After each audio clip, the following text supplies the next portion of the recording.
Usembut Menteri Rangba ubakami iaka transport ubak Sniawbhalang Dhar haga pratrik jemang. Ula ong baka work order ka ba prapo klur tingka.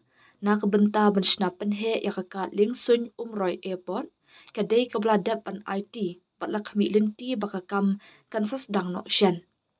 Kajing tray kabaya day bat kajing pynheh iaka Umroi Airport. Kadai kebeladap an penkamti. Bat kakam kan sedang no syen.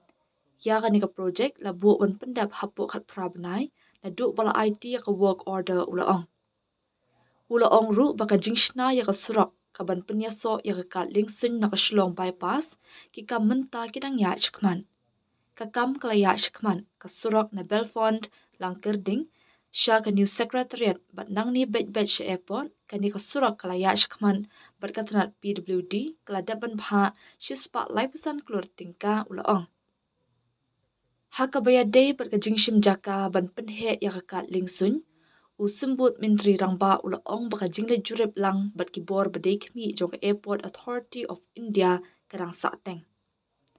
Ngala ong ha ubenai baladam ya Deputy Commissioner ban kami beniak biang bat ban pelong biang ya kajing jurip bat ke Airport Authority of India kenang ban pentikna ya kajaka keberang donkam syuk ula ong.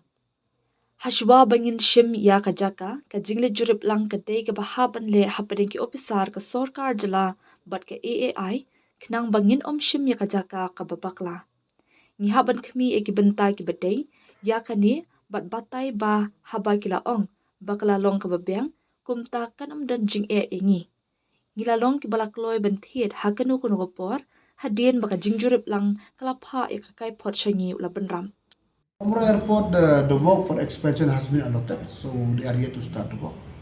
But this is the good news presently.